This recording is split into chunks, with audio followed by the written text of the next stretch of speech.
Hello, friends. My name is Asslam Shaikh, your host for this evening. I'm the founder and CEO of Aleph, a platform to promote a global perspective of education and career. This is our 34th webinar series and broadcasted live on Facebook and YouTube channel. Every Friday, we aim to bring in the valuable speakers to discuss the topic that is important for you and for your career. For the benefit of our new viewers, let me quickly introduce you who we are and what we do. So I'm quickly sharing my screen, and I hope that you'll be able to see the introduction of the Aleph. Well, our company name is Aleph. Aleph is the first letter in Arabic and Urdu language, which signifies the beginning.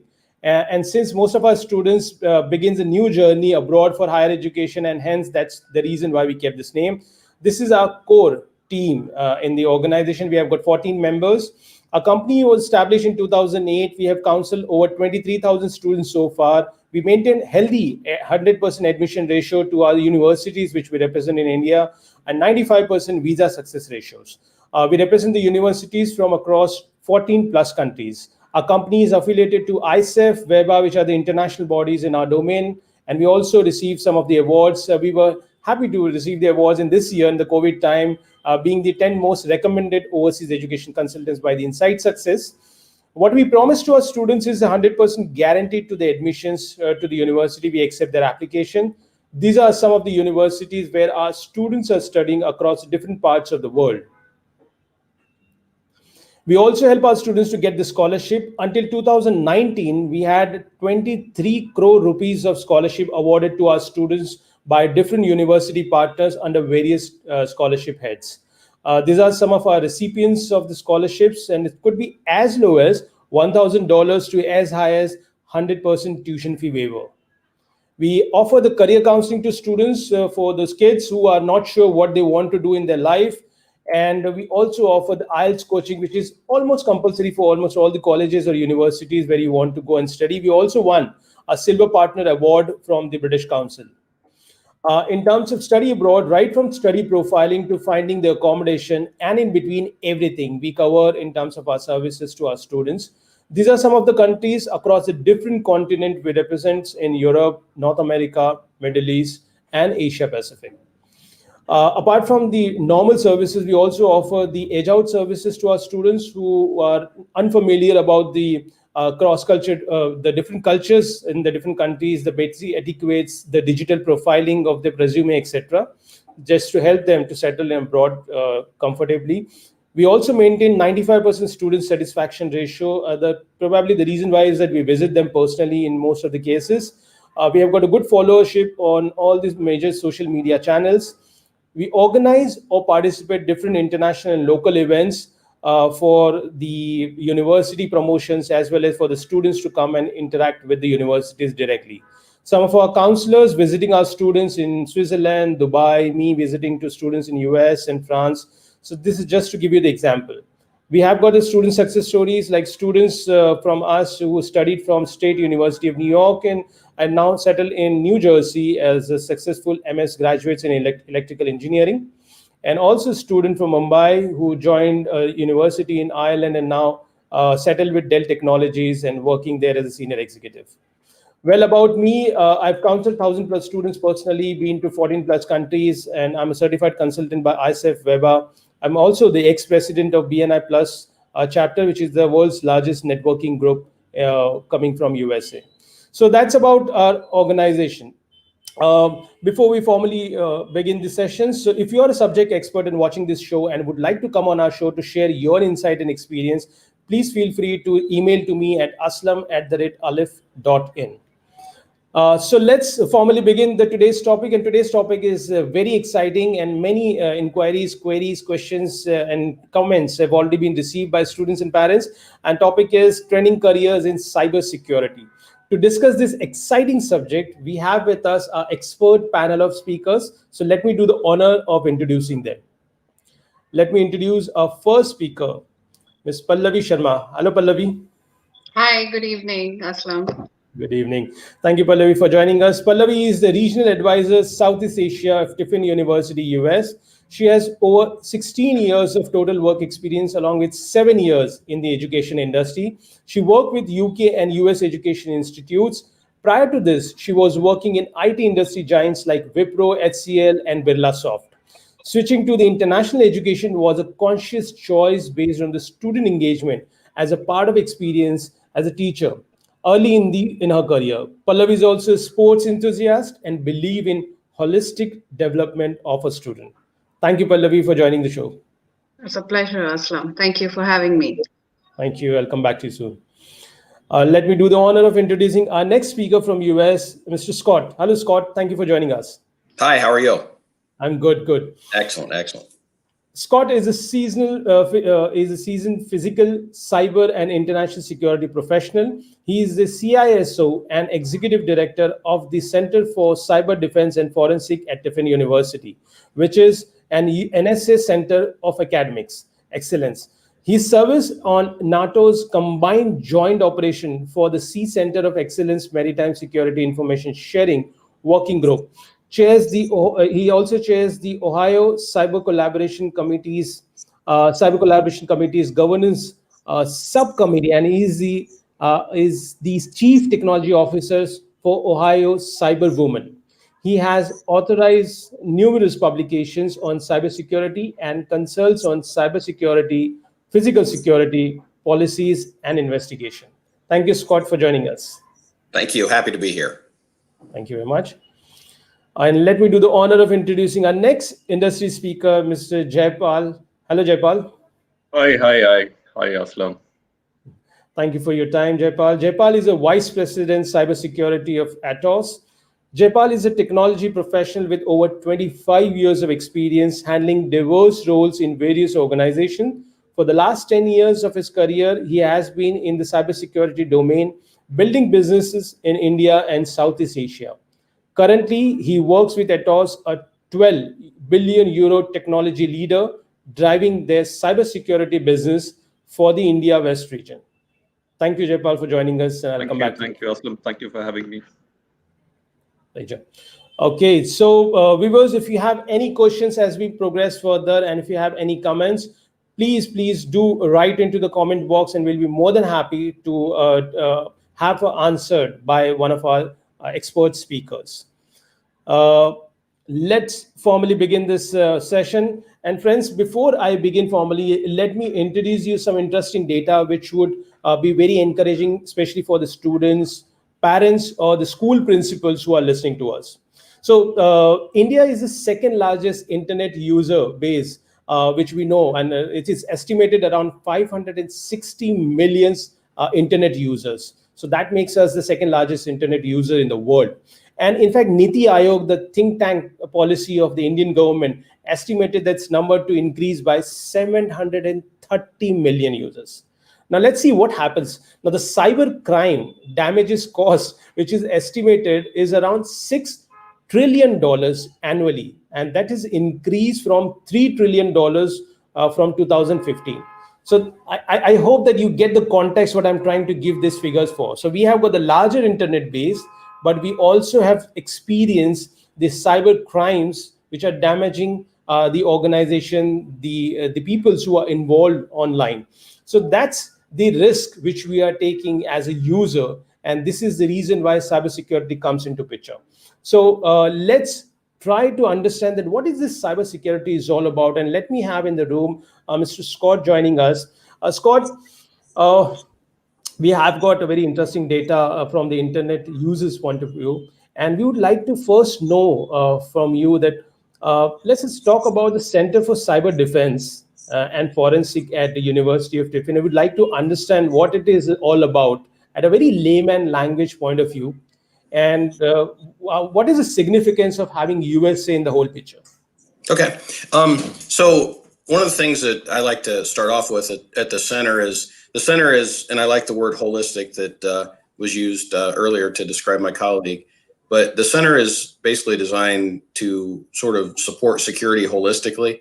My background is physical and cybersecurity. I was a law enforcement officer for a number of years. So I understand threats, and I understand physical security, and that's a very good transition into cybersecurity. So the mission of the center is to be sort of an outreach to the community to help them with understand cybersecurity, number one, and a place for the students to actually do hands-on work where they get to actually, maybe review log data or look at an incident happening in real time. They get to do pen testing, attack, defense, those kinds of things. So the center, and we also work a lot with NATO and Department of Homeland Security and stuff. So we're working on Homeland Security, international security issues in the context of cybersecurity, if that makes sense. So. Yes, it does, definitely. Thank you very much for giving us that brief background, what you just mentioned. Would you also like to throw some lights on to the significance of US in terms of a cybersecurity from the student's point of view? Right. So the United States has about 800,000 cyber jobs open right now. Certainly COVID-19 had a huge impact on the number of cybersecurity professionals needed because we all transferred to home. So that opened up a whole new attack surface. And I think the United States obviously is a cyber player, both offensively and defensively, in the power balance that's currently going on. The significant cyber players right now, probably US, Israel, China, and Russia are the main significance. And then, that you have a sort of a second tier that are down there. And the reason that the US is so interested in cyber is because it's very low entry cost for warfare. We don't have to build tanks and battleships and things like that. We can grab a laptop and cause all sorts of damage inside the country. So infrastructure protection is probably one of the bigger areas. And then, whoever owns the information, wins the day. So that's the other part, I think, why the US is so interested in it. And I have employers call me every day about, do I have anybody graduating that might be able to fill this role or that role? And unfortunately, a lot of times I have to say no because they're already taken. Right, absolutely. As the world is moving to very rapidly towards being online, I believe that's where the security comes into picture, and you're absolutely right that there is a huge increase in the job prospects in this particular industry. Thank you, Scott, and I'll come back to you for another point. Okay, meantime, let's have Jaipal. Jaipal, you represent one of the cybersecurity leaders in your industry. So from a students' understanding and parents' understanding point of view who are watching you and listening to you, we would like to understand in a simple language, how do I understand what is cybersecurity is all about, and why it is needed, and what is the need, and how do I see that how the career is going to be in this particular line? Sure. Thanks, Asslam. So the key thing is cybersecurity is all about securing your digital assets. Okay. Typically of an enterprise. Now, an enterprise has a lot of servers, applications, network devices, and a whole lot of thing, of course, users also. So it's all about securing the digital assets primarily of an organization. While it is relevant for individuals, like you mentioned, a whole lot of users actually logging into the internet. So it's important that you protect the individuals also. But of course, the field is more all about securing enterprises. Why is it needed? I think your statistics do a lot of talking. It's all about the threats that the enterprise face. When we say threats, we're not just talking about external threats. I'm saying that is, of course, a large proportion of the threats are external, and but there's also a lot of internal threats within the organization, which is something that they need to keep watching out for. Analysts, in fact, say it's roughly around about 20 to 25% of the attacks actually originate from within the organization, Right. knowingly or unknowingly. So those are very critical components. So you need to build sufficient controls to ensure that you are protected. Right, that's absolutely correct. So it's not only the external threats, it's also the internal threats which the organization needs to be taking care of. Thank you, Jaipal. That was a really short, crisp, and to the point. Okay, let's move to Pallavi now. Pallavi, you've been into the education industry for last over 7 years, and gladly you are promoting this important subjects for the students who are looking for a futuristic career. What is your advice if a student is listening to you, or the school principals and colleges are listening to you? Why should they look at Tiffin University for this particular program? Right. Assam, I totally believe in the best fit for a student. I am a very strong promoter of finding a best fit as a school or as a student. So when a university really chooses a student, we choose the best fit for our school. And in the same way, I feel that the student should be looking at those aspects, those are important for them personally, not really going through an overall, view. One of the things that we definitely look at is the academics of the students, because we really have those kind of programs wherein the student have to prove the academic excellence. Now, I'll just quickly tell you about Tiffin. Tiffin University is a very, very old university. It was built in 1888, and we started as a business school. So yes, our main forte was initially into business programs, but we developed it into three different areas: arts and sciences, business, and criminal justice. While we're talking about the criminal justice and cyber defense programs, the credentials of any university really matters a lot in this particular area. And I personally advise these students to really look at those credentials when they're choosing a particular school. So while Scott would really talk about more credentials in a while, I can tell you the basics that the students should look for, when they're choosing. I think they should look for their affordability. That's a very important factor, because if you're an academically sound student, you may get into the school very easily. But to sustain in the country and to be able to manage your funds properly is equally important. Um, Sometimes the locations are very, very critical for these students. For example, we are a suburban campus. So some students feel more comfortable at the while the others may want to really be in a larger city or, average looking city in the US. So that is another factor that would work well for the students to look for. So I think these are the overall, points that the students should keep in mind when they are looking for a school. Absolutely. Thank you very much. So students, the university is established over 100 years ago, and it has got a beautiful campus over the suburban side. So if you really want to have the university campus lifestyle, and this is the campus to go for. Thank you very much, Pallavi, and I'll come back to you soon for the next point. Sure. Okay, let's move to Scott. I'm sure that now, by understanding the basics of the university and cybersecurity as a subject, you would all want to be very curious to know that how the student life progresses within the university. So, Scott, we would like to have your advice for the students, that what kind of opportunities students would be expecting as a student being at your campus, and what kind of exposure he would be getting in through the campuses. Okay, so on our campus, one of the things that we do, and especially through the center, is project-based learning. Basically, we use the mastery concept. So that means that you can fail 7 times, but if you get it right on the 8th time, then that's what your grade is based on. Because I firmly believe that failure isn't failure. It's a made-up academic term. It's the first attempt in learning, is the way we like to describe it. So that's one of the, and then the other part I think is the hands-on type of activities that we do with we have a very robust lab now. I think we've got a couple of servers in there that we have 2 enterprise class servers, I know, sitting in there. And we have a separate network from Tiffin University so that we can use all the various tools and things like that folks in cybersecurity use without impacting our network. As far as we have a lot of extra time in the cyber lab itself, we have a cyber lab.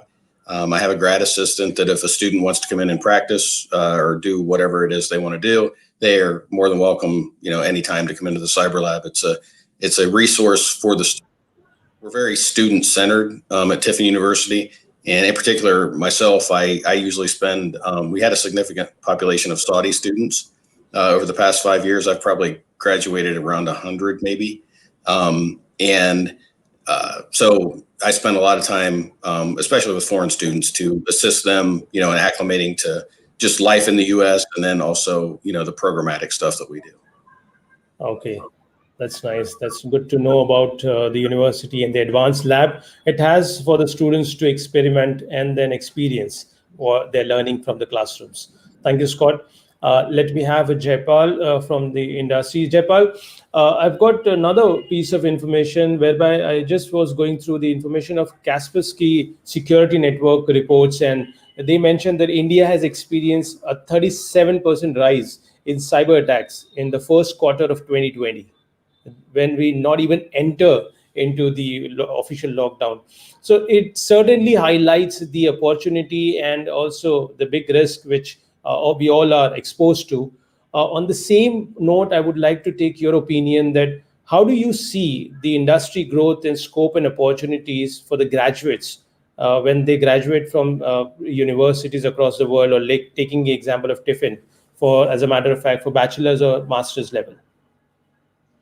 Yeah. So Aslam, the cybersecurity as a field is a very vast field. I'm saying there's a lot of opportunities, a lot of streams out there within cybersecurity.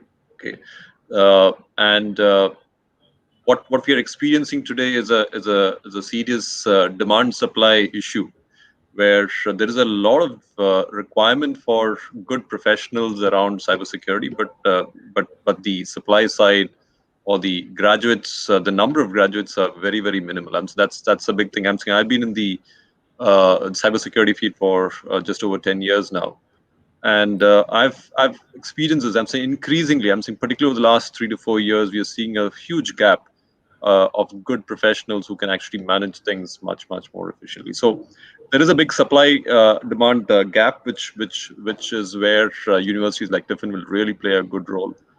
And and that is where I think the students need to kind of focus on. And cybersecurity is a great field to be in.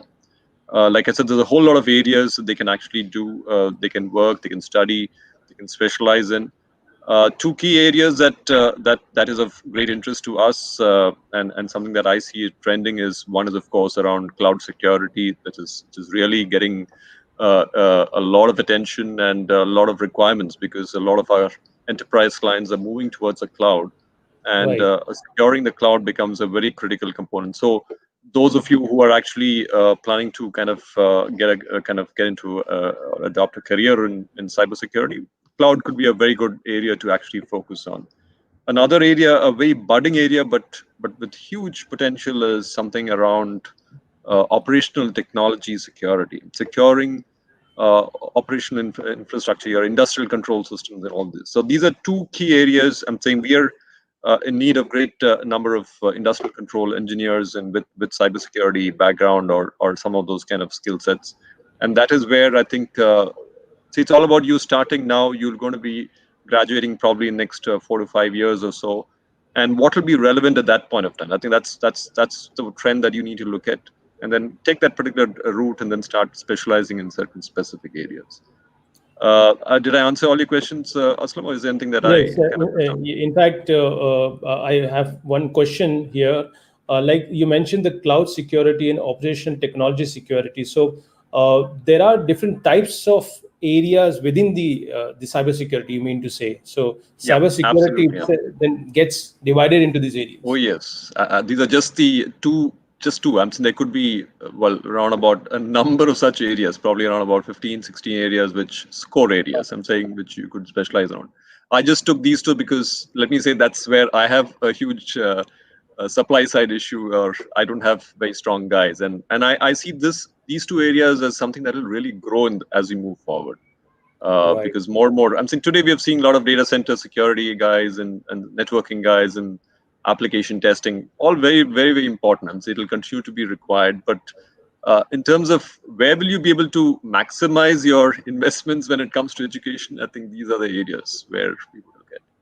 Absolutely, very relevant point, Jepal, you made. So, students, these are the two very recommended areas out of the odd 15 or plus areas within the cybersecurity. So, cloud security and the operational technology security, as per the Jepal's recommendation, could be the areas which you would want to look at.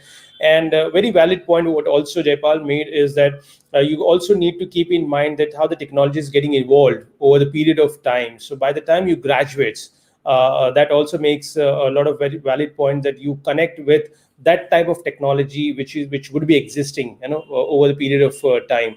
And I'm sure the university like Tiffin's or any other good university who is very strong, which has got very strong industry connection, would help you to get yourself updated and upgraded with their updated technology stuffs at the campuses, so make you be employable.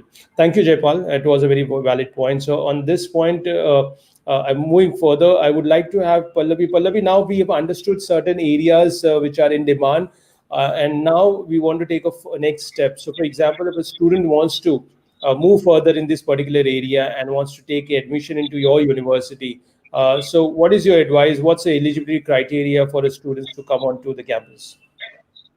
Right. So there are two areas that we're talking about. One is the undergrad admission and the other is the grad admission. So obviously the requirements are very different for each level. But for the undergrad students, Tiffin University specifically is test optional. However, my generic advice to the students is always consider giving all the tests required for the US education as such. But for Tiffin, we do not require the SATs. What we require is your academic excellence, which is measured with the GPA. So our minimum GPA requirement is 2.5. And the other part that we look at is the English proficiency test, which can be IELTS, TOEFL, or nowadays we are accepting ITEP after the COVID really happened in the world. So because students were not able to go out for IELTS and TOEFL, so we allowed ITEP, which is the English proficiency test online. We do not accept Duolingo, which is a very common question that I get from the students for the English proficiency. So neither for the undergrad nor for the grads, we do not accept Duolingo. It doesn't meet our English proficiency requirements. So these are the two basic requirements that we have from the students. For the grads, however, we need a little bit of a higher GPA, which is 3.0, and English proficiency requirements remains the same for undergrad and grad both. For the grad students, we also require your statement of purpose, wherein we definitely want to know what are you really planning to do with this degree, what is your future plan, and obviously a little bit of a background, along with a professional resume, because we really want to know about your work experience, if at all you have any work experience, although we do not really require a work experience for a grad program. So these are the basic requirements. Thank you very much. I think it's a very straightforward for the students, and it's a big relief for many students because after graduation, many or after 12th, they don't want to appear for another test and they don't want to go through the exam pattern, etc. So that's a big relief for the students who wants to come after 12th. Yeah, you want to say something? Yeah, I just wanted to add one thing. So for the students who have given SATs, sometimes if they qualify the English language section very well, we may exempt the IELTS or TOEFL requirements for them. So it is not that that test is going to go waste for them. We can still utilize that score, but they have to have sufficient score in the language section. Okay, that's a very valid point. So students, if you are already enrolled into a SAT or have already appeared for the exams, and if you have got a good results for the English section, so that can be considered by the university to exempt you from IELTS or TOEFL requirement. But otherwise, the other requirements are there in front of you in the comment box, and I think it's very straightforward for you to look at. And GPA requirement is quite reasonable. I'm sure that many students would be interested to try out the bachelor's or at the master's level at your university. So thank you, Pallavi, for that. So friends, let's have Scott in the room along with Pallavi. And Scott, now we understood the minimum requirement. We would like you to take us to the next level, whereby we would want to see that what kind of classroom experience or exposure a student would have while studying. Okay. One thing that I want to say about the requirements real quick, and I'll also talk about the two areas mentioned earlier just briefly, is that we don't require you to have significant math scores to get into cybersecurity.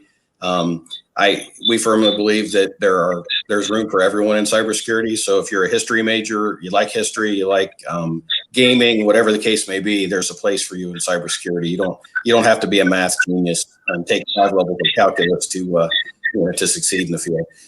So one of the things that I do in the classroom, especially, we work a lot in the maritime industry, which transports about 90% of the goods worldwide. So if the maritime industry goes down, then that means that, people aren't eating and, cars aren't shipping, things like that. That's a good blend of IT, OT. So traditional IT, internet, that kind of thing. OT technology then is your operational technology, and that's what ships and ports are run on. So we do a lot of stuff with that. We have a specific focus on operational technology.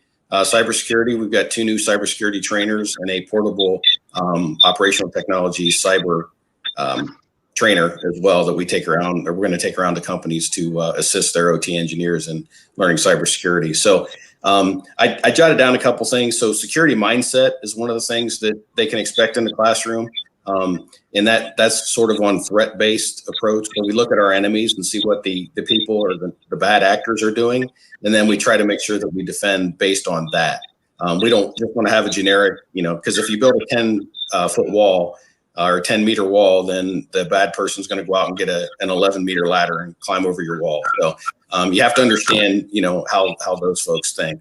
And then again, the project-based learning, I think, is probably one of the most important things, because that gives students hands-on experience, and that hands-on experience is what employers typically are looking for. We also offer certifications. We have some EC Council certifications that we offer, CEH, Certified Ethical Hacker. There's a couple forensic certifications that we offer, and we also offer the CompTIA certifications. We're partners with both of those folks. So students have the opportunity to get a certification, if they're choosing while they're here as well. So this certification is a part of their program, or they do have to? It's actually built into a couple different classes. Yeah. So Security Plus from CompTIA, that's built into our information security course. And then the senior seminar that I teach is going to be the computer hacking and forensic investigation cert. And then the penetration testing course has the CEH built into it. So yeah, they could feasibly leave with 3 or 4 different certifications. Okay, thank you very much. That was a very extensive, comprehensive answer. Any one of you would like to take this question, which Rohan asked, that is there any possibility of a non-technical student to join any of the program? I think that's what Scott was just talking about, that we do not have any prerequisite for this particular program. So Scott, maybe you can explain it once again for this student. Okay. Yeah. So you don't have to be extremely technical. You don't have to have even owned a computer before you come into the course, because the important thing is understanding the security field as a whole. And again, that gets back to that holistic approach that we talked about. We're going to teach you the technical skills that you need to know to do this. So we kind of have a 4-pillar system. We base it on risk, threats, and then we have the legal policy side, and then your cyber technical skills, and then the mitigation response side. And that sort of is with cybersecurity in the middle. Imagine those 4 things sort of revolving around it. And that's kind of our approach to the program. So I upset some of my computer science friends sometimes when I say that you don't need a computer science or engineering degree to do this job. There's plenty of areas for folks that maybe aren't that technical. And then the last thing I'll add is, if you look up the 4 or 5 greatest hackers in history, none of them had a computer science or an engineering degree either. So. Okay, that's the best way to answer, Rohan. Rohan, I'm sure that you've got your answers clear, and many other students would also had the similar questions, and then they would have had their answers. Thank you, Scott. Okay, on this note, let's move further. Just I'm requesting, if anyone has got any device whereby you are live on to Facebook, and also it may disturb the voice quality, so please just have a look at it. My speakers, I'm requesting you. Jaipal, just recently in 2020, LinkedIn said that among the emerging jobs of 2020 report published by LinkedIn, cybersecurity was on the top priority for India. And that speaks a volume about the future growth and the requirement, and the current requirement. And in fact, it has been estimated that 67,000 jobs are opening up in cybersecurity, threat management, and network security.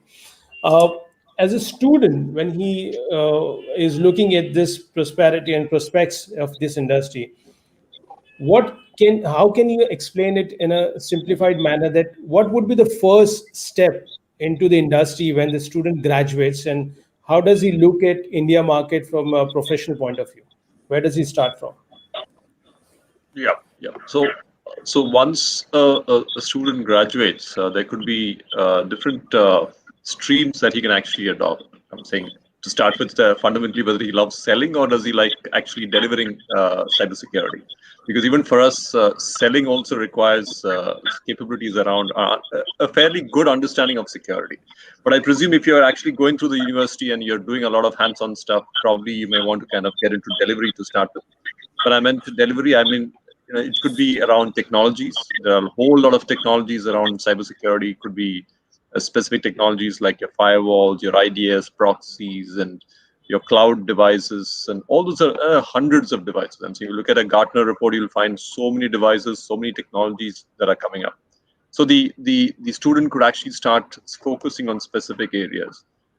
If it comes to and companies like Palladian and Atos and many other companies which are the similar nature, you will have different streams that they actually offer. One is, of course, around your threat management, which you just quoted in the LinkedIn thing. So threat management is where you actually detect threats that are actually coming at the organization. So you get a lot of specific training around that, and how do you actually use technologies to actually do that, deliver that entire service.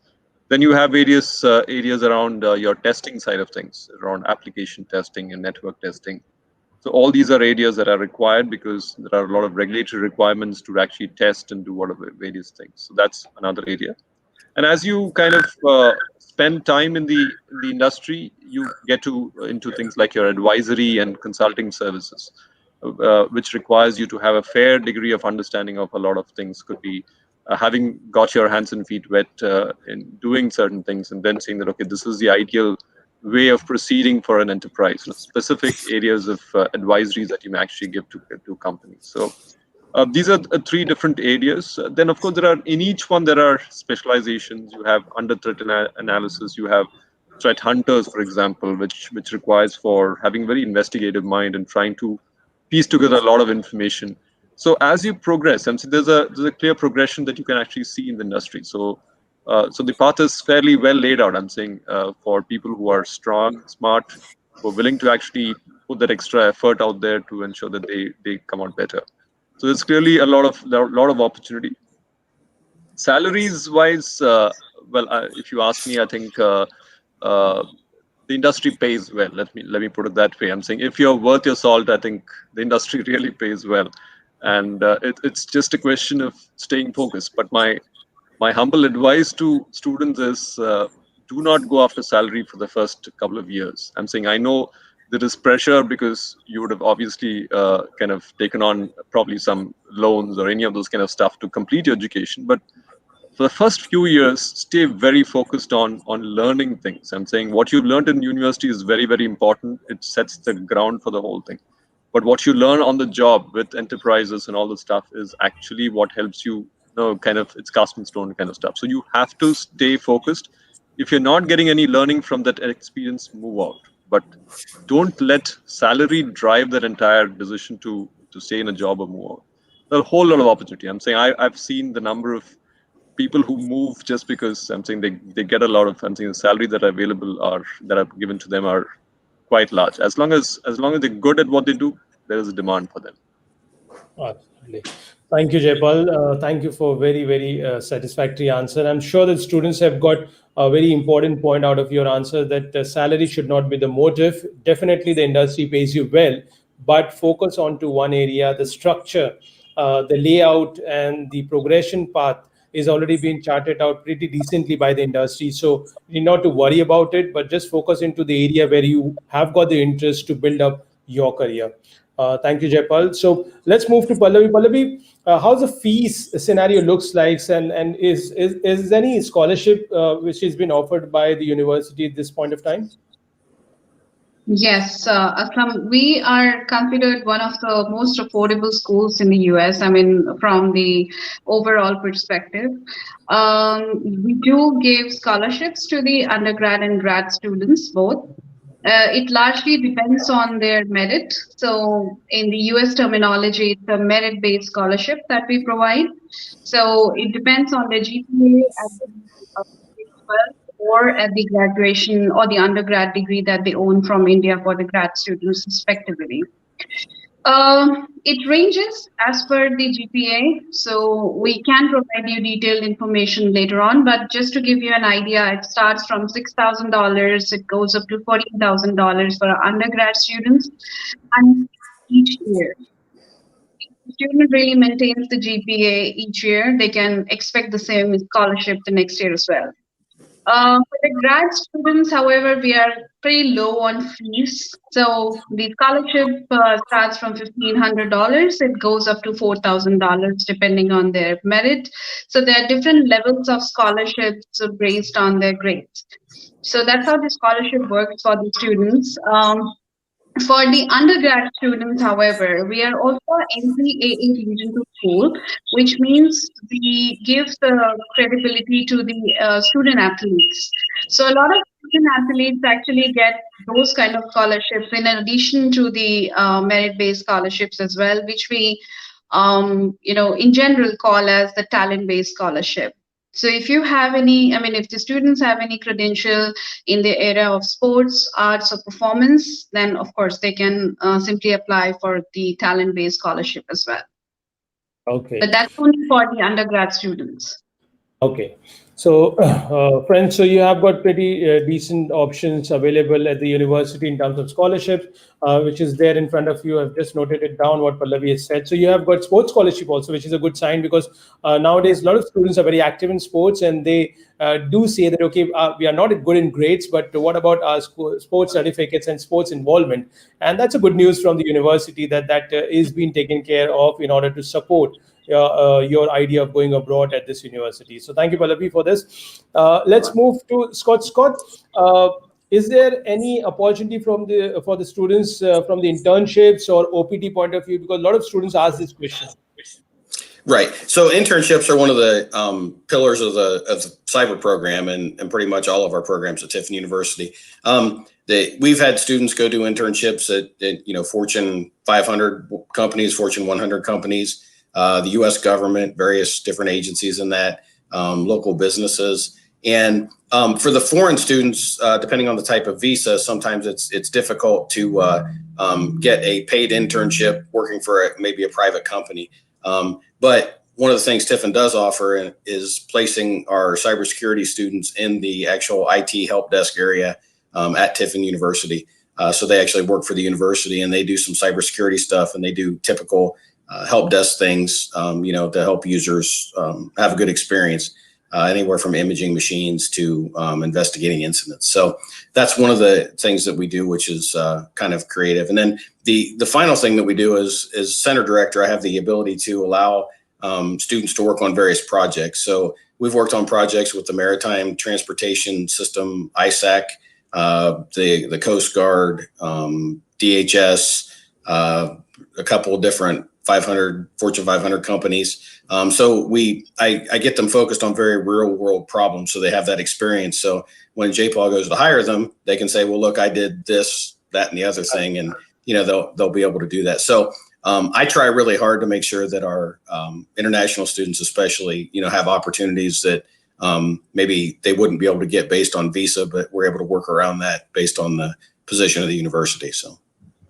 Okay, that's really great to know, Scott. So what Scott is mentioning is that you may have a chance to do the internship, but also since the entire program is project-based learning, you get a live projects to work with these designated departments where the Scots team can help you to get the projects and to work onto them, and then that can be an asset to your profile when you graduates and are looking for a full-time career.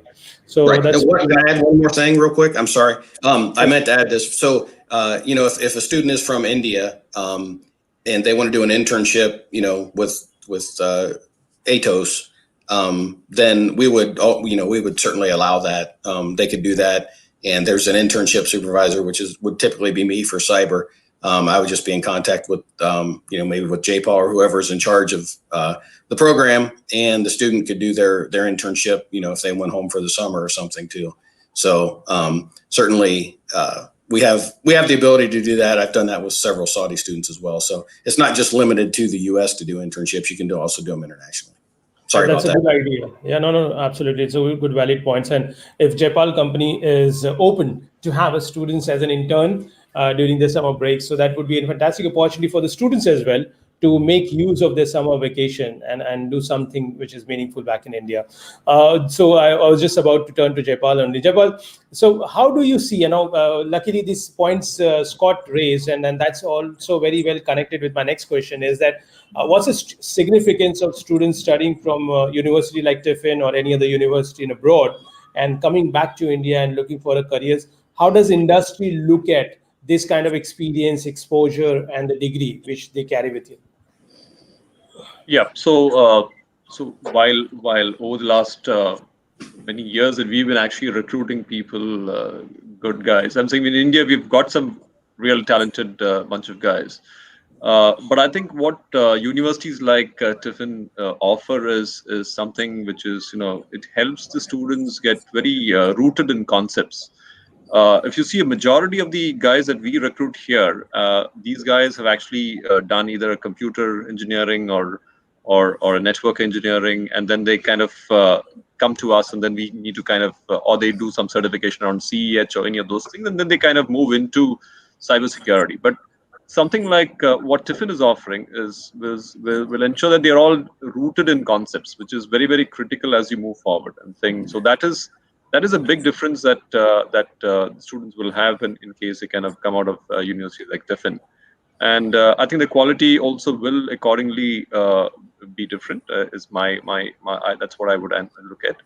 And I think as they move forward, their ability to kind of command better salaries and all the stuff will keep improving. It's all a factor of all of that. Your education, where have you passed out of, how many years have you spent around it, and so all of that will really matter as you move forward. So I think it really makes a big difference. Okay, great. Getting an international degree. Yeah. Yes. So thank you, Jaipal. So students, that's what Jaipal has to say on behalf of the industry, that if you have got the focus approach in terms of having, rather than having a generic computer engineering degree, if you have a focused degree coming from cybersecurity from a good university, the industry would give more weightage, more importance, and you may have a better prospects in terms of not only getting into job, but also progressing into this particular exciting field. Thank you, Jaipal. So let's move to the last question, which I always call to my audience is $1 million question, and to ask to our speakers, and let's hear from them. So Scott, the $1 million questions to coming to you is that what's your one line success as advice to our students? So I'm a sports enthusiast. So mine kind of comes from the world of sports. So it's a Wayne Gretzky quote, I think: "You miss 100% of the shots you don't take." Okay. So that's so if you don't try, you're not going to succeed, basically. Absolutely right. So you keep on trying. Failing is a part of a trying, but you keep on trying, until you get success. That's very well said. Thank you, Scott. Jaipal, your one-line success advice to our students. I think what I would kind of advise, if I may, students is, one is, of course, stay very focused. And so you have to be a continuous learner to actually stay in this entire field, because every day is a new day, and the technologies, everything keeps changing. So you got to be a continuous learner, and also look out for cross-functional training. And so that's important. You can't say that I just want to stick to one single business. Like I said, if ideally a mix of industrial engineering plus cybersecurity is great. And so you need to look at going little sideways and trying to understand what additional capabilities can I actually have. And that's what brings in value to every student. Wow, I think you made a very, very interesting point. And this is what usually the students ask this question for. So they usually come from a different industry background, different engineering background, and they want to cross-check with the acceptability of doing something different than what they come from. And they want to see, can we be more relevant by doing this course? And when the industry will accept us, by having a different bachelor degree. But what you rightly said is that, friends, if you're listening to Jaipal clearly, if you are coming from a different background, and the university also said that they are open to have the students from other background to come to the master program. So I think that it could be a good, interesting combinations rather than just sticking to one particular line. And what he said very clearly is that stay focused and keep on inventing and learning, because learning should never stop. Thank you, Jaipal, for the words of wisdom coming from your side. And let's move to Pallavi. Pallavi, you've been many years in this industry. You see the India and US, both the sides. So what's your one-line success advice to students? Well, first of all, it's very unfair to ask an advisor to give just one advice. That's very, very unfair. But anyways, see, I personally believe in the right field, and for the students, I would advise them to find that right fit. It's a very cautious advice. You're spending a lot of money if you're coming to any international borders for the education. Please use every penny wisely, because that's very, very important. The second advice I would say is that be a little open to the changes, because change is the only constant, and that is what the students should keep in mind always. Right. Thank you very much. So, friends, be wise while taking a decision and open to the changes. And in case if you need our help, so this is the information in front of you. We help the students to identify their strengths, their weaknesses, their personality type, in order to help you to match with the right program if you are confused about which program to choose. So do contact us, and we'll be more than happy to help you out to find out the right career options for yourself. So thank you very much, all the speakers, for your words of wisdom and insight, and a very interesting insight sharing onto this particular subject. And I would also like to thank all of our viewers who spend our time on a different channel. So we were luckily this is the today first time ever we went live on LinkedIn. We've been trying to go on LinkedIn Live, and they have got their protocols, and they take a lot of time to allow it. So congratulations to Team Aleph, and thank you, speakers. You've been very lucky for us to take this session live onto LinkedIn also, and I'm hopeful that many more the subscribers have been added to this particular program. So, friends, if you have any question further onto this particular topic, please feel free to contact us on our helpline number, which is in front of you, 99870 99890, or you can write to us an email, info@alif.in, and our experienced counselor will be happy to help you instantly. My name is Asslam, Shaikh, founder and CEO of Alif, signing off with a promise to come back again next week at sharp 5 p.m. with another interesting topic and some amazingly talented speaker enlightening us on a subject that is mattered to you the most. Until then, thank you very much for watching the program. Stay safe and stay excited.